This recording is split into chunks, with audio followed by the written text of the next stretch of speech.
बिस्मिल्लाहिर्रहमानिर्रहीम। अस्सलाम वालेकुम स्टूडेंट्स। हम चैप्टर नंबर 11 को डिस्कस करें। चैप्टर नंबर 11 के अंदर हमने पहला टॉपिक स्टार्ट किया था कंट्रोल स्ट्रक्चर्स को। लास्ट लेक्चर्स के अंदर हमने कंट्रोल स्ट्रक्चर्स की पहले टाइप्स को डिस्कस किया था, सीक्वेंस को। सीक्वेंस के अंदर हमने देखा था कि प्रोग्राम के अंदर हम किस तरह से स्टेटमेंट्स को राइट्स करते हैं, फिर हम उसको एग्जीक्यूट्स करते हैं। यानी कि जिस सीक्वेंस से आप स्टेटमेंट लिखते जाओगे उसी सीक्वेंस से आपके पास स्टेटमेंट वहाँ पे एग्जीक्यूट होती जाएगी। आज के लेक्चर की हमने दूसरी टाइप्स हमने डिस्कस करनी है। जो दूसरी टाइप्स है उसके अंदर है सिलेक्शन। सिलेक्शन में हम देखेंगे कि प्रोग्राम के अंदर आप एग्जीक्यूशन के फ्लो को किस तरह से कंट्रोल्स करते हो।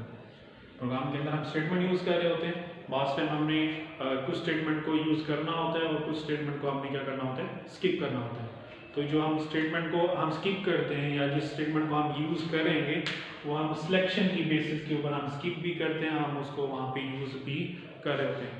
जैसे हमने लास्ट लेक्चर के अंदर डिस्कस किया था कि हमने सॉफ्टवेयर की बात की थी कि कोई भी सॉफ्टवेयर होता है, चाहे वो छोटा सॉफ्टवेयर है चाहे वो बड़ा सॉफ्टवेयर है, तो कंप्लीट आपके पास सॉफ्टवेयर एग्जीक्यूट नहीं हो रहा था, बल्कि उसके अंदर कुछ पार्ट उसके अंदर क्या हो रहे होते हैं, एग्जीक्यूट हो रहे होते हैं। जैसे हमने व्हाट्सएप की बात की थी कि व्हाट्सएप के अंदर डिफरेंट फीचर्स होते हैं कि जो से भी आप फीचर्स को आपने एग्जीक्यूट करना होता है, तो सिलेक्शन स्ट्रक्चर डिसाइड्स कर रही होती है कि किस फीचर्स को आपने वहाँ पे एग्जीक्यूट। फ्रंट एंड पे तो आप उसके अंदर कोई भी बटन वगैरह प्रेस करते हो तो बैक साइड पे आपके पास सिलेक्शन यूज़ हो रही होती है, क्राइटेरिया यूज़ हो रहा होता है कि फ्रंट एंड पे जो सा भी आप उसके अंदर फीचर्स आप यूज़ करोगे, बैक साइड पे उसका क्राइटेरिया यूज़ होगा, उसी क्राइटेरिया के मुताबिक आपका वहाँ पे प्रोग्राम या उसके अंदर जो एक यूनिट होता है ना प्रोग्राम के अंदर, जैसे हमने मॉड्यूल्स की बात की थी कि प्रिंटर के अंदर जो हम प्रोग्राम्स को राइट्स करते हैं हम मॉड्यूल्स के अंदर राइट्स करते हैं। हर मॉड्यूल्स के अंदर एक डिफरेंट फंक्शन वहाँ पे राइट्स होते हैं। तो इधर भी सिलेक्शंस के जरिए आपको डिफरेंट मॉड्यूल्स के अंदर प्रोग्राम राइट्स होता है, फिर आपने उस मॉड्यूल्स को एक सिलेक्शंस के जरिए क्या करना होता है, एग्जीक्यूट करना होता है। तो सिलेक्शंस के अंदर हम सारा पढ़ेंगे कि कितनी टाइप्स की सिलेक्शन होती हैं और हम उनको किन मेथड्स के लिए हम यूज़ करते हैं। बेसिकली जो हम सी लैंग्वेज के अंदर या जो हम कंप्यूटर्स लैंग्वेज के अंदर सिलेक्शन को यूज़ करते हैं, बेसिकली हम दो टाइप्स के इसके अंदर सिलेक्शन को यूज़ करते हैं। पहली टाइप जो हमने सिलेक्शन की देखनी वो हमें देखनी इफ एल्स, और दूसरी जो टाइप्स इसके अंदर यूज होती है उसके अंदर यूज होती है स्विच स्टेटमेंट। स्विच स्टेटमेंट बच्चे इफ एल्स स्टेटमेंट है। इफ एल्स स्टेटमेंट में आपको कंडीशन बताई जाती है, इस कंडीशन के मुताबिक आपने स्टेटमेंट को एग्जीक्यूट करना होता है। एक कंडीशन बताई जाती है, जो भी कंडीशन होगी उस कंडीशन के मुताबिक या तो प्रोग्राम एग्जीक्यूट होगा या फिर प्रोग्राम आपके पास स्किप हो जाएगा। इसी के साथ आपके पास दूसरी होती है स्विच स्टेटमेंट। स्विच स्टेटमेंट के अंदर वहाँ पे हम यूज़ करते हैं जिधर आपके पास मल्टीपल चॉइसेस अवेलेबल हों और उनमें से आपने किसी एक को सिलेक्ट करना होता है, तो उधर हम स्विच स्टेटमेंट को यूज़ करते हैं। अब इफ एल्स को यूज़ करने के भी आपके पास डिफरेंट वेज होते हैं। इसमें हमने एक स्टेटमेंट यूज़ करनी है, हमने इफ स्टेटमेंट यूज़ करनी है, दूसरी हम स्टेटमेंट यूज़ करेंगे इसके अंदर इफ एल्स, और थर्ड हम यूज़ करेंगे इसके अंदर इफ एल्स इफ। ये तीन तरह की हम इफ एल्स स्टेटमेंट के अंदर मेथड यूज़ करते हैं और जिसकी मदद से हमने इफ एल्स स्टेटमेंट को यूज़ करना होता है। अब जो इफ स्टेटमेंट होती है वो आपको वन वे बताती है कि आपने इसके अंदर एक वे यूज़ करना है, वन वे यूज़। इसमें जब भी आप कंडीशन लगाओगे तो आपको एक वे बता देगा, यानी कि आपको बताएगा कि अगर कंडीशन ट्रू हो रही है तो आप ये वाली स्टेटमेंट प्रिंट करो, अदरवाइज प्रोग्राम को क्या कर दो, स्किप कर दो। अब कंडीशन जैसी आपकी ट्रू होगी तो स्टेटमेंट प्रिंट हो जाएगी, अदरवाइज आपका प्रोग्राम वहाँ पे क्या हो जाएगा, स्किप हो जाएगा। दूसरा होता है इफ एल्स। इफ एल्स के अंदर आपको टू वे बताते हैं। इसके अंदर आपके ट्रू के लिए भी आपको एक स्टेटमेंट राइट्स कर देते हैं और फॉल्स के ऊपर भी आपको एक स्टेटमेंट राइट्स कर देते हैं। जैसे ही आपके पास कंडीशन आती है, कंडीशन ट्रू होगी तो स्टेटमेंट प्रिंट होगी, अगर फॉल्स होगी तो उसके लिए भी आपके पास स्टेटमेंट प्रिंट हो जाएगी। जो हमारे पास इफ एल्स इफ है, ये आपको मेनी वेज बताते हैं कि आप इसके अंदर जितनी भी स्टेटमेंट यूज करोगे, हर स्टेटमेंट के साथ कोई ना कोई आप कंडीशन यूज करोगे। जैसे ही फिर आपके पास कंट्रोल में बॉडी के अंदर एंटर होते हैं तो जिस कंडीशंस को जो सी स्टेटमेंट फॉलो कर रही होती है वही स्टेटमेंट वहाँ पे क्या हो जाती है, प्रिंट हो जाती है। दूसरा हमने स्विच स्टेटमेंट देखा था कि स्विच स्टेटमेंट के अंदर आपके पास मल्टीपल चॉइसेस होती हैं और उनमें से आपने कोई एक चॉइस को प्रिंट कराना होता है तो वहाँ पे आप स्विच स्टेटमेंट जाके वहाँ पे यूज़ करते हो। तो ये तीसरा जो हमने कंट्रोल स्ट्रक्चर हमने पढ़ना है, इसके अंदर रेपिटेशंस का पढ़ना है, हमने जो डिस्कस किया था। थर्ड जो कंट्रोल स्ट्रक्चर होता है इसके अंदर रेपिटेशन। रेपिटेशन इसको हम लूप भी कहते हैं, लूप या उसका दूसरा नाम होता है आपका आइटरेशन।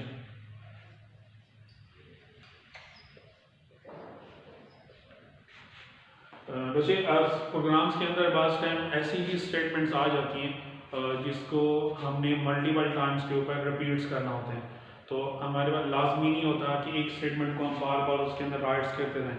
अगर हम ये काम करेंगे तो स्टेटमेंट्स को लिखने के लिए काफ़ी सारा टाइम रिक्वायर्ड होता है। तो उसके अंदर हमारे पास एक कंट्रोल स्ट्रक्चर यूज़ होता है जिसको हम लूप कहते हैं। लूप में ये होता है कि अगर आपने एक स्टेटमेंट को बार बार रिपीट्स कराना होता है तो आप उसके अंदर लूप स्ट्रक्चर यूज़ करके स्टेटमेंट्स को बार बार वहाँ पे रिपीट कर सकते हैं। फॉर एग्जांपल, अगर आपने एक वर्ड है, जैसे हमारे पास वेलकम है या हेलो है या आपका नेम है, उसको आपने 50 टाइम्स के ऊपर स्क्रीन के ऊपर प्रिंट करना है या 100 टाइम्स के ऊपर स्क्रीन के ऊपर प्रिंट करना है, तो आप 50 टाइम्स या 100 टाइम्स के लिए उसके ऊपर राइट नहीं करोगे, हर स्टेटमेंट को सेपरेट बेसिस के ऊपर राइट नहीं करोगे, बल्कि उसके अंदर आप कंट्रोल स्ट्रक्चर यूज़ करोगे लूप का। आप स्टेटमेंट एक दफ़ा राइट्स करोगे, फिर उसके अंदर कंट्रोल स्ट्रक्चर यूज़ करके उसको बार बार वहाँ पे रिपीट्स करते रहोगे। तो ये थे हमारे पास 3 तरह के कंट्रोल स्ट्रक्चर। एक पहले जो हमने पिछले लेक्चर के अंदर डिटेल से पढ़ा था सीक्वेंस का, कि उसके अंदर आपके पास जितनी भी स्टेटमेंट होती हैं आपकी सीक्वेंस से वहाँ पे प्रिंट होती हैं। दूसरा आज हमने देखा है सिलेक्शन। सिलेक्शन में ये होता है कि आपके पास कोई भी स्टेटमेंट प्रिंट होती है वो आपकी सिलेक्शन क्राइटेरिया की बेसिस के ऊपर प्रिंट होती है। आप एक क्राइटेरिया लगा देते हो, जो सा आप क्राइटेरिया लगाओगे उसी क्राइटेरिया के मुताबिक आपकी स्टेटमेंट वहाँ पे प्रिंट होगी। इसके अंदर हमने सिलेक्शन के अंदर हमने दो स्टेटमेंट देखी है। बच्चे ये एमसीक्यूज आता रहता है कि बोर्ड के अंदर आ जाता है एमसीक्यूज के कितने टाइप्स की हम सिलेक्शन स्ट्रक्चर्स को यूज़ करते हैं। तो बेसिकली आपके पास दो तरह की सिलेक्शन स्ट्रक्चर होती हैं, एक इफ एल्स होती है, दूसरा हमारे पास स्विच स्टेटमेंट होती है। इफ एल्स में आपको बताया कि इफ एल्स के अंदर हम क्राइटेरिया चूज करते हैं, हम कंडीशन लगाते हैं कि कंडीशंस अगर ये है तो ये वाली स्टेटमेंट प्रिंट करे, कंडीशन अगर ये है तो दूसरी वाली स्टेटमेंट वहाँ पे क्या कर देगी, प्रिंट कर देगी। अब इफ एल्स को भी हमने यूज करने के 3 मेथड पढ़े। पहले हमने पढ़ा है इफ स्टेटमेंट, दूसरा हमने देखा है इफ एल्स स्टेटमेंट होती है, और तीसरी होती है हमारे पास if else if statement. If statement हमने देखा है कि आपको एक वे बताता है, वन वे बताता है कि आपके पास या तो ट्रू स्टेटमेंट होगी या फिर आपके पास फॉल्स स्टेटमेंट होगी। अगर ट्रू स्टेटमेंट है तो आपके पास कंडीशन है, अगर आपने उसके ऊपर एक स्टेटमेंट लगाई हुई है ट्रू के ऊपर, कंडीशन अगर ट्रू हो रही है तो स्टेटमेंट प्रिंट है, अदरवाइज प्रोग्राम आपका स्किप है।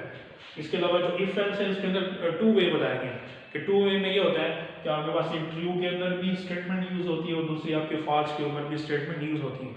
अगर आपके पास कंडीशन ट्रू होती है तो ट्रू वाली स्टेटमेंट, अगर आपके पास कंडीशन फॉल्स होती है तो फॉल्स वाली स्टेटमेंट वहाँ पे क्या होती है, प्रिंट हो जाती है। इसी तरह से हमने इफ एल्स देखा है, इसके अंदर हम मैनी वे यूज करते हैं कि डिफरेंट हम इसके अंदर स्टेटमेंट यूज करेंगे, हर स्टेटमेंट के साथ हम कंडीशन यूज करेंगे, जो सी स्टेटमेंट जिस कंडीशन को फॉलो कर रही है वही स्टेटमेंट वहाँ पे प्रिंट हो रही है। इसी के साथ हमने स्विच स्टेटमेंट देखा है। स्विच स्टेटमेंट में हमारे पास मल्टीपल चॉइसेस होती हैं, जिस चॉइस को जिसको हमने सिलेक्ट करना होता है हमने स्विच स्टेटमेंट की बेसिस के ऊपर हम उसको सिलेक्ट कर लेते हैं। थर्ड कंट्रोल स्ट्रक्चर हमने लूप देखा है, आइटरेशन, उसको हम आइटरेशंस भी कहते हैं कि अगर आपको प्रोग्राम के अंदर एक स्टेटमेंट को रिपीट करना होता है तो आप उसके अंदर लूप लगा के उसी स्टेटमेंट को बार बार रिपीट्स करते रहते हैं, हमें उसको दोबारा यूज करने की जरूरत है, बार बार लिखने की जरूरत नहीं पड़ी।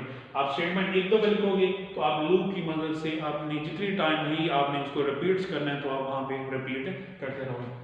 अब हम इसके अंदर जो देखने वाले हैं सिलेक्शन के अंदर हमने इफ एल्स को डिटेल से पढ़ना है। इफ एल्स के अंदर हमने जो सबसे पहली स्टेटमेंट हम डिस्कस करनी है इफ स्टेटमेंट को, कि इफ स्टेटमेंट को हम कहाँ पे यूज़ करते हैं, उसको लिखने का सिंटैक्स क्या होता है, उसका फ्लो चार्ट क्या होता है और किस तरह से ये वर्क करते हैं।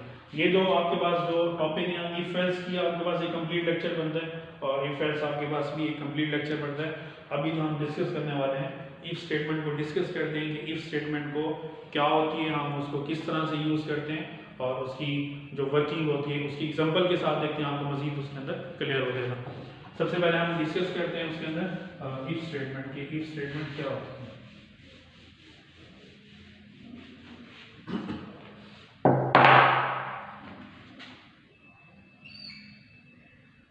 सबसे पहले इसके अंदर इफ स्टेटमेंट।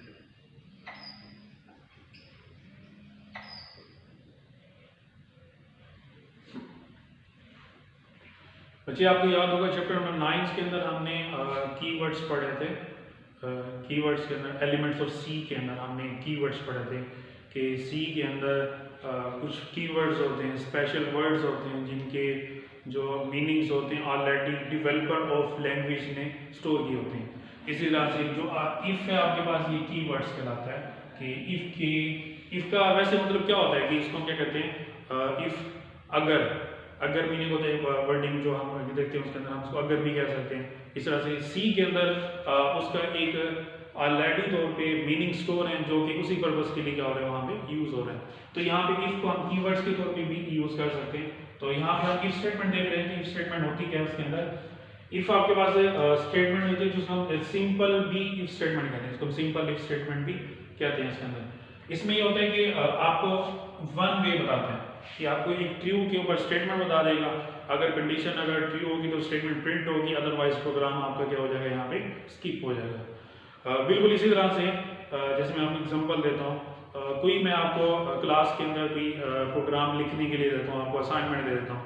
आपको ये असाइनमेंट देता हूँ कि आपको असाइनमेंट कहता हूँ कि आपने घर जाके गूगल्स के ऊपर जाके आपने प्रोग्राम को राइट्स करके आना है। अगर गूगल्स के ऊपर अवेलेबल है तो आप प्रोग्राम राइट्स करके आ जाओ। अगर गूगल्स के ऊपर अवेलेबल नहीं है तो मैं आपको सेकंड ऑप्शन नहीं बताता कि सेकंड ऑप्शन क्या है, कि आपने अगर नहीं गूगल्स के ऊपर नहीं मिलता तो आपने उसको क्या करके आना है। तो तब भी आपने वापस आना है अगर प्रोग्राम मिल जाते हैं, अगर प्रोग्राम नहीं मिलता तो तब भी आपने वापस आ जाना है। तो इसके अंदर भी हम कंडीशन यूज करेंगे। कंडीशन अगर ट्रू होगी तो स्टेटमेंट प्रिंट होगी, प्रोग्राम स्किप कर देगा। अगर कंडीशन फॉल्स होती है तो डायरेक्ट बेसिस पे ऊपर आपका प्रोग्राम क्या हो जाता है, यहाँ पे स्किप हो जाता है। तो सबसे पहले हम इसका देखते हैं फ्लो चार्ट देखते हैं कि फ्लो चार्ट क्या होता है और किस तरह से ये वर्क करता है। फ्लो चार्ट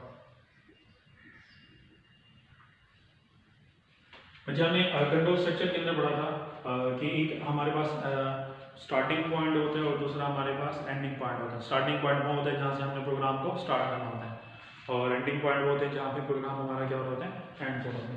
तो फ्लो चार्ट्स के अंदर हम एक स्टार्टिंग पॉइंट लेते हैं, ये हमारे पास एक स्टार्टिंग पॉइंट आ गई, प्रोग्राम्स को यहाँ पे स्टार्ट कर दिया। फिर हमने इफ स्टेटमेंट के अंदर देखा है कि हमने एक कंडीशन यूज करनी है। कंडीशन अगर ट्रू है तो स्टेटमेंट प्रिंट करेगा, अगर कंडीशन फॉल्स है तो प्रोग्राम को डायरेक्ट बेसिस पे वो स्किप कर देगा। यहाँ पे हम कंडीशन यूज करेंगे, ये हमारे पास कंडीशन आ गई। कंडीशन को जो हम राइट्स करेंगे वो हम डायमंड साइंस के अंदर राइट्स करते हैं। हमने पढ़ा था कि जो कंडीशन होती है वो डायमंड साइंस के अंदर राइट्स होती है। अभी हमने पढ़ा है कि अगर कंडीशन ट्रू होती है तो हमने यहाँ पे एक स्टेटमेंट लगाई होती है, तो ये स्टेटमेंट क्या हो जाएगी, प्रिंट हो जाएगी। ये स्टेटमेंट प्रिंट हो जाएगी तो प्रोग्राम आपका स्टेटमेंट प्रिंट करके स्किप कर देगा यहाँ पे एंड। कंट्रोल स्ट्रक्चर के अंदर हमने पढ़ा था कि एक स्टार्टिंग पॉइंट और दूसरा एंडिंग पॉइंट, कि जैसे ही आपके पास स्टेटमेंट प्रिंट होगी तो प्रोग्राम आपका यहाँ पे क्या हो जाएगा, एंड हो जाएगा। अगर हमारे पास कंडीशन फॉल्स होती है तो प्रोग्राम आपका डायरेक्ट बेसिस के ऊपर क्या हो जाता है, एंड हो जाता है।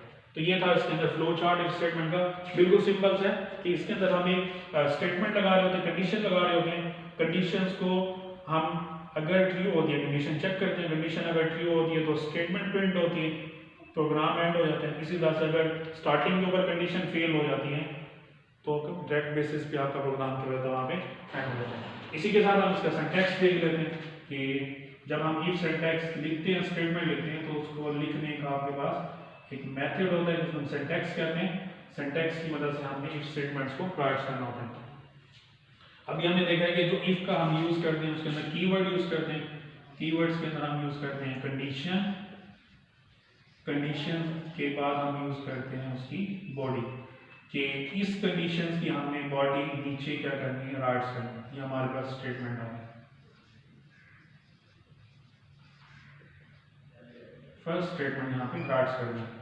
बच्चे हमने पहले भी डिस्कस किया था कि जब आपके पास सिंगल स्टेटमेंट होती है तो सिंगल स्टेटमेंट के साथ आप ओपनिंग कर्ली ब्रेसेस लगाओ या फिर आप ना लगाओ तो आपकी मर्जी होती है, प्रोग्राम आपका एग्जीक्यूट हो जाता है। अगर कर्ली ब्रेसेस लगाओगे तो तब भी कंपाइलर उसको कंपाइल कर देगा, अगर कर्ली ब्रेसेस नहीं लगाओगे तो तब भी आपका जो कंपाइलर होता है प्रोग्राम को एग्जीक्यूट से कर लेता है। तो यहाँ पे हमने ये जो हमने सिंटैक्स देखा है सिंगल स्टेटमेंट, जब भी आपने सिंगल स्टेटमेंट यूज करनी है तो आपने ये वाला सिंटैक्स के अंदर यूज करना है। इसी तरह से अगर हमने मल्टीपल स्टेटमेंट यूज करनी होती है तो उसके लिए हम एक सेपरेट सिंटैक्स राइट करते हैं। यहाँ पे उसका भी मेथड ये होता है इसके अंदर, इसके अंदर हम कंडीशन लगाते हैं, कंडीशन के बाद हम बॉडी स्टार्ट करते हैं, ये हमारी बॉडी स्टार्ट होगी और जितनी भी स्टेटमेंट आपने यूज करनी है सारी सीक्वेंस के अंदर यहाँ पे राइट कर देनी है। स्टेटमेंट हमारे पास ये 1 आ गई, स्टेटमेंट 2, इसी तरह से स्टेटमेंट 3 और सो ऑन, जितनी भी स्टेटमेंट यूज करोगे आप सीक्वेंस के अंदर वहां पे राइट्स करते रहोगे। इसी तरह से जहां पे आपकी लास्ट स्टेटमेंट होगी आपने बॉडी को एंड कर देना है, कर्ली ब्रेसेस से आपने एंड कर देना है। तो यहाँ पे एक दो चीज देखी हमने कि जिधर हमने सिंगल स्टेटमेंट यूज करनी है उधर कर्ली ब्रेसेस का लगाना या ना लगाना आपके पास ऑप्शनल होते हैं। लगा दोगे तो तब भी ठीक हो जाएगा, अगर नहीं लगाओगे तो तब भी आपका प्रोग्राम कंपाइल हो जाएगा। और दूसरी चीज देखिए हमने मल्टीपल स्टेटमेंट यूज करनी है। मल्टीपल स्टेटमेंट हम वहां पे यूज करते हैं जिधर हम कर्ली ब्रेसेस हम वहां पे यूज करते हैं जहां पे हमने मल्टीपल स्टेटमेंट्स को क्या करना होता है, यूज करना होता है, ताकि हमें पता लगा होता है कि यहाँ से स्टेटमेंट स्टार्ट हो रही है और यहाँ पे हमारी स्टेटमेंट क्या हो रही है, एंड हो रही है। इसको हम कंपाउंड स्टेटमेंट भी कहते हैं। आपके पास शॉर्ट क्वेश्चन आता रहता है डिफाइन कंपाउंड स्टेटमेंट, बट ये भी आ सकते हैं कि कंपाउंड स्टेटमेंट क्या होती है। आपने लिखना क्या है कि प्रोग्राम्स के अंदर जब हम मल्टीपल स्टेटमेंट यूज करते हैं तो इन मल्टीपल स्टेटमेंट्स को हम क्या कहते हैं, कंपाउंड स्टेटमेंट्स कहते हैं। चलिए बच्चे हमारे पास हमने दो चीज देखी, एक इसका फ्लो चार्ट देखा है और दूसरा हमने इसका देखा है सिंटैक्स। सिंटैक्स को लिखने के हमने दो मेथड देखे कि अगर सिंगल स्टेटमेंट हमने राइट्स करनी होती है तो इसके लिए हम ये सिंटैक्स यूज करते हैं, अगर हमें मल्टीपल कंपाउंड स्टेटमेंट राइट करनी होती है तो इसके अंदर हम ये वाला सिंटैक्स इसके अंदर यूज करते हैं। अब हम इसकी एग्जांपल देख लेते हैं। जब आपको एग्जांपल हम देखते हैं तो एग्जांपल के साथ आपको मजीद भी क्या हो जाएगा, इसके साथ क्लियर हो जाएगा। यहाँ पे हम देखते हैं एग्जांपल इसकी। एग्जांपल्स के अंदर सबसे पहले आप प्रोग्राम की स्टेटमेंट को समझना पड़ता है कि प्रोग्राम की स्टेटमेंट में क्या कह रहा है, उसके अंदर कंडीशन क्या यूज हो रही है और कंडीशन के साथ कौन सी स्टेटमेंट उसके अंदर प्रिंट करनी है। इसके अंदर हम एक छोटा सा बिल्कुल सिंपल सा प्रोग्राम करते हैं। प्रोग्राम की जो स्टेटमेंट आपको ये कहती है कि आपने एक मैसेज प्रिंट करना है। मैसेज क्या प्रिंट करना है कि अगर स्टूडेंट्स के मार्क्स ग्रेटर देन 40 हैं तो मैसेज प्रिंट कर देगा पास का, अदरवाइज प्रोग्राम को यहाँ पे क्या कर देगा, स्किप कर देगा। अब इसके अंदर कंडीशन यूज हो रही है। कंडीशन क्या यूज हो रही है कि marks greater than equal to 40, तो ये आपके पास कंडीशन है। कंडीशन जैसी कंट्रोल आएगा कंडीशन के ऊपर जो यूजर ने मार्क्स एंटर किए होंगे, अगर कंडीशन ट्रू होगी तो मैसेज प्रिंट कर देगा पास का और प्रोग्राम स्किप कर देगा, अदरवाइज आपके पास डायरेक्ट बेसिस के प्रोग्राम को स्किप कर देगा। यहाँ पे देखते हैं फ्लो चार्ट्स के अंदर कंडीशन यहाँ पे मैंने लगाई है, एक कंडीशन लगाई है कि marks greater than equal to 40, तो यहाँ पे मैसेज में प्रिंट करना है ये स्टेटमेंट के अंदर पास का मैसेज और प्रोग्राम स्किप। अदरवाइज मैंने फॉल्स के लिए नहीं बताया कि फॉल्स के लिए अगर फॉल्स हो जाती है कंडीशन तो तब मैंने कौन सी स्टेटमेंट प्रिंट करनी है। जस्ट मैंने यहाँ पे पास के लिए स्टेटमेंट बताई है कि अगर कंडीशन ट्रू होती है तो आपके पास जो स्टेटमेंट प्रिंट होगी पास प्रिंट होगी और प्रोग्राम एंड हो जाएगा। अदरवाइज अगर आपके पास कंडीशन फॉल्स होती है तो डायरेक्ट बेसिस पे प्रोग्राम आपका क्या हो जाएगा, एंड हो जाएगा। तो इसी को हम प्रोग्राम्स के अंदर यूज करते हैं। इधर उसने वेरिएबल्स बता दिए, वेरिएबल्स उसने बताया उसका मार्क्स का बताया, तो हमने प्रोग्राम्स को यहाँ पे स्टार्ट करना है। बच्चे आपने पढ़ा हुआ है चैप्टर नंबर 8 के अंदर पढ़ा था हमने कि जो प्रोग्राम्स की पहली दो लाइनें होती हैं प्री प्रोसेसर डायरेक्टिव होती है। प्री प्रोसेसर जो डायरेक्टिव होती है एक्चुअली कंपाइलर्स को मैसेज आ रहा होता है कि कंप्यूटर्स के प्रोग्राम्स के अंदर ये वाली एक्टिविटी हमने परफॉर्म करनी है। हम हैश इंक्लूड यूज करते हैं, उसके साथ हम दूसरी डायरेक्टिव यूज करते हैं hash include conio dot H. इसी तरह से हम मेन फंक्शन यूज करते हैं, मेन फंक्शन से हमारा प्रोग्राम स्टार्ट होता है। ये हमारे पास मेन फंक्शन आ गया और ये मेन फंक्शन की बॉडी स्टार्ट होती है। एक होती है ना इसके अंदर सिंटैक्स की बॉडी होती है, दूसरी हमारी होती है मेन फंक्शन की। यहाँ से मेन फंक्शन की बॉडी क्या होती है, स्टार्ट होती है। अब इसके अंदर हमने पढ़ा था कि जब भी हम प्रोग्राम्स के अंदर कोई वेरिएबल यूज करते हैं तो सबसे पहले हम उसको डिक्लेयर करते हैं। तो यहाँ हमने वेरिएबल्स कौन से यूज किया हुआ है, मार्क्स का यूज किया हुआ है। तो कर्ली ब्रेसेस के बाद हम वेरिएबल्स को स्टार्ट कर देते हैं। Integers marks. इंटीजर हमने डाटा टाइप्स दिए। डाटा टाइप्स हमने पढ़ा था कि डिफरेंट टाइप्स की डाटा टाइप्स होती हैं। जो वैल्यू हमने प्रोग्राम्स के अंदर एंटर करनी होती है, जिस टाइप्स की वैल्यू एंटर करनी होती है उसी के डाटा टाइप्स वहाँ पे क्या कर देते हैं, डिक्लेयर्स। तो हमने यहाँ पे इंटीजर्स को डिक्लेयर्स किए, तो उसके साथ साथ हमने वेरिएबल्स किसको डिक्लेयर किए, मार्क्स का वेरिएबल डिक्लेयर्स कर दिया हमें। अब नेक्स्ट जो काम स्टार्ट हो रहा है कि हमने यूजर्स को मैसेज देना होता है। अब ये जो वैल्यू लेनी है हमने यूजर से लेनी है। हमने चैप्टर नंबर 10 के अंदर स्कैन ऑफ फंक्शन पढ़ा था कि जो भी हम कोई भी यूजर से वैल्यू लेते हैं तो हम स्कैन ऑफ फंक्शन यूज करते हैं। तो स्कैन ऑफ फंक्शन यूज करने से पहले हम उसके अंदर यूजर्स को पहले मैसेज देते हैं। मैसेज देने के बाद हम उसको एक फॉर्मेट बताते हैं, जो सा फॉर्मेट हम उसको देंगे उसी के मुताबिक वो वैल्यू वहाँ पे एंटर कर देगा। तो यहाँ पे हम सबसे पहले हम यूजर्स को मैसेज भेजने वाले हैं। मैसेज हम भेजते हैं, प्रिंट एफ फंक्शन देते हैं।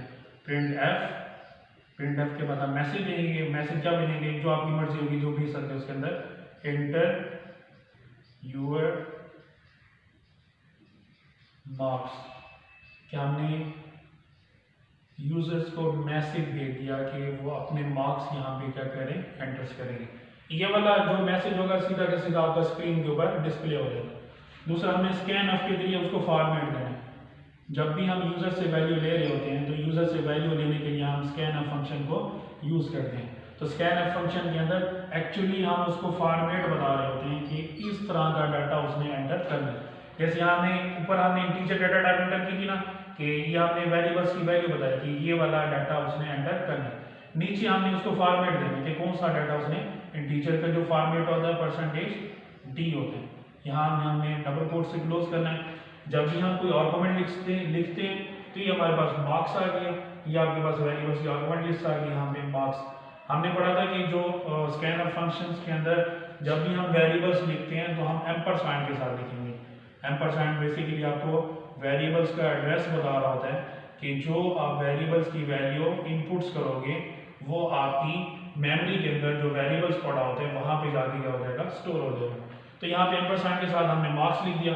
बच्चे इस चीज़ का ख्याल करना आपने कि ऊपर जो आपने वेरिएबल्स डिक्लेयर किया होता है उसी की जो स्पेलिंग्स वगैरह होते हैं वही नीचे आपने वहीं पे क्या करना होता है, आर्गुमेंट लिस्ट के अंदर वही क्या करना होता है, राइट्स करना होता है। मैं आपको पहले भी बताता आ रहा हूँ कि चैप्टर नंबर 10 के अंदर हमने प्रोग्राम्स किए थे, 9 के अंदर किए थे कि अगर आप वेरिएबल्स को चेंज करते हो तो आपको ये सिंटैक्स एरर क्या कर देगा, जनरेट। इधर कुछ और आप उसके अंदर स्पेलिंग यूज कर रहे होते हो, इधर कुछ और स्पेलिंग यूज कर रहे होते हो, तो तब आपको ये सिंटैक्स एरर वहाँ पे जनरेट कर देते हैं। चलिए हम यहाँ पे हमने यूजर्स को मैसेज भेज दिया कि एंटर योर मार्क्स। नीचे हमने स्कैन ऑफ फंक्शन के जरिए फॉर्मेट से हमने यूजर से वैल्यू हमने रिसीव करनी। अब अगला काम है हमारे पास सिंटैक्स का, कि हमने ये वाला सिंटैक्स यूज करना है। सिंटैक्स किसका यूज करना है, हमने इफ कंडीशन का। इफ कंडीशन का जो सिंटैक्स होता है स्टार्ट कहाँ से होता है आपका, इफ से स्टार्ट होता है। अब इसके अंदर हमने कंडीशन यूज करनी है। कंडीशन हमने यहाँ पे लिखी हुई है। कंडीशन कौन सी पड़ी हुई है यहाँ पे, marks greater than equal to 40। इसी तरह से हमने कंडीशन के बाद हमने स्टेटमेंट लिखनी है। स्टेटमेंट कौन सी लिखते हैं यहाँ पे, कर्ली ब्रेसेस स्टार्ट। जब हमने देखा था कि अगर सिंगल स्टेटमेंट होगी तो उसके साथ अगर आप कर्ली ब्रेसेस यूज करो या ना करो तो तब आपका प्रोग्राम उसके अंदर कंपाइल हो जाता है। तो यहाँ पे हम इसकी बॉडी बना देते हैं। तो ये बॉडी बनी है, इसके अंदर हम स्टेटमेंट लिखते हैं और स्टेटमेंट के अंदर हम मैसेज भेजेंगे यूजर्स को। मैसेज प्रिंट करेंगे, प्रिंट एफ, सिंपल मैसेज भेज देते हैं इसके अंदर पास। ये मैसेज क्या कर देगा, प्रिंट। यहाँ आपने कर दिया क्लोज टर्मिनेटर्स और यहाँ पे प्रोग्राम्स की बॉडी हमने क्या कर दी। ये प्रोग्राम्स की बॉडी नहीं, ये आपके पास जो हमने स्टेटमेंट यूज की है, इफ स्टेटमेंट यूज की है, उसकी हमने कर्ली ब्रेसेस को क्लोज करना है। तो यहाँ पे आखिर में हमारा प्रोग्राम क्या हो जाता है, क्लोज। आखिर में हम स्टेटमेंट लिख सकते हैं। फॉर एग्जाम्पल यहाँ पे एक स्टेटमेंट दे देते हैं, प्रिंट एफ प्रोग्राम एंड। यहाँ पे प्रोग्राम क्या हो जाएगा, एंड हो जाएगा। ये प्रोग्राम आपका एंड हो गया। यहाँ पे कर्ली ब्रेसेस उसको क्लोज कर देते हैं। चलिए आप इसके यूज देखते हैं कैसे यूज होगा। सबसे पहले हमने एक वेरिएबल डिक्लेयर किया मार्क्स का, फिर हमने यूजर्स को मैसेज भेजा प्रिंटफ के जरिए कि एंटर योर मार्क्स, के अपने मार्क्स को क्या करें यहाँ पे एंटर करें। फिर हमने स्कैनफ के जरिए उसको फॉर्मेट किया। जब हमने स्कैनफ के जरिए फॉर्मेट हमने बढ़ा दिया कि जब हम यूजर से वैल्यू लेते हैं तो उसके लिए हम स्कैनफ फंक्शन को यूज़ करते हैं। स्कैनफ फंक्शन एक्चुअली आपके पास एक फॉर्मेट होता है जो आप यूजर्स को दे रहे होते हो कि इस फॉर्मेट्स के थ्रू वो वैल्यू को क्या करेगा, एंटर करेगा। तो हमने इंटीजर्स का फॉर्मेट यूज़ करना है। इंटीजर का फॉर्मेट हमने पढ़ा था %d, हमने यहाँ पे यूज़ कर दिया। उसके साथ जो हमने वेरिएबल को यूज़ करना है वो हमने एम्परसैंड के साथ क्या करना है, यूज़ करना है। अब हमने उसके साथ सिंटैक्स को यूज़ किया, इफ के साथ हमने कंडीशन लगाई है। कंडीशन क्या लगाई है कि marks greater than equal to 40, कि अगर कंडीशन ट्रू होती है तो स्टेटमेंट क्या कर देगा, प्रिंट कर देगा। जैसे हमने यहाँ देखा था कि अगर यहाँ कंडीशन ट्रू होती तो स्टेटमेंट प्रिंट कर देगा। अब यहाँ पे स्टेटमेंट कौन सी पड़ी हुई है, पास की स्टेटमेंट, तो ये पास की स्टेटमेंट यहाँ पे क्या कर देगा, प्रिंट कर देगा और प्रोग्राम डायरेक्ट बेसिस पे बाहर कर देगा, एंड हो जाएगा। अगर कंडीशन यहाँ पे होती है फॉल्स तो कंट्रोल यहाँ पे एंटर नहीं होता बल्कि डायरेक्ट बेसिस पे प्रोग्राम क्या कर देगा, एंड कर देगा। पहली चीज क्या देखी हमने, ट्रू के लिए देखी कि अगर कंडीशन ट्रू होती है तो कंट्रोल एंटर कहाँ पे होगा, बॉडी के अंदर, जो कंडीशन की बॉडी होगी उसके अंदर एंटर होगा। तो ये जो स्टेटमेंट पड़ेगी उसको क्या कर देगा, वहां पे स्कैनिंग होगा, प्रिंट कर देगा। अगर कंडीशन होती है फिर तो कंट्रोल इन बॉडी के अंदर नहीं आता बल्कि बाहर जो आपके पास स्टेटमेंट पड़ी होती है प्रोग्राम एंड वाली, तो डायरेक्ट बेसिस पे ऊपर उसको क्या कर देते हैं, वहां पे एंड कर देते हैं। अब एक क्वेश्चन आता है कि मास्टर बच्चे पूछते रहते हैं कि हम कंडीशंस के आगे टर्मिनेटर क्यों यूज नहीं करते हैं। बच्चे इसका एक सिंपल सा कंसेप्ट है कि जिस स्टेटमेंट्स की आगे बॉडी होती है उसके साथ हम कभी भी स्टेटमेंट टर्मिनेटर यूज नहीं करते। अब यहाँ पे देखो ये हमने कंडीशन यूज की है ना, इस कंडीशन की आगे बॉडी बनी हुई है तो इसके साथ हम टर्मिनेटर यूज नहीं करते हैं। तो ये आपके पास कंसेप्ट होता है, जहाँ पे अगर स्टेटमेंट की आगे बॉडी बनी होगी तो उसके साथ हम टर्मिनेटर यूज नहीं करेंगे, बाकी हर स्टेटमेंट के साथ हमने टर्मिनेटर यूज करना है। इधर हमने टर्मिनेटर यूज किया और इधर भी हमने टर्मिनेटर यूज किया हुआ। तो आज का हमारा लेक्चर यहाँ तक था, इफ स्टेटमेंट तक था। उम्मीद है कि आपको समझ आई होगी। अगर आपके माइंड्स के अंदर भी क्वेश्चन है तो आप मैसेज करके पूछ सकते हैं। नेक्स्ट लेक्चर में हमने जो टॉपिक को डिस्कस करना है वो इफ एल्स स्टेटमेंट्स के टॉपिक को हमने डिस्कस करना है। अल्लाह हाफिज़, अपना ख्याल रखिएगा। सही करा,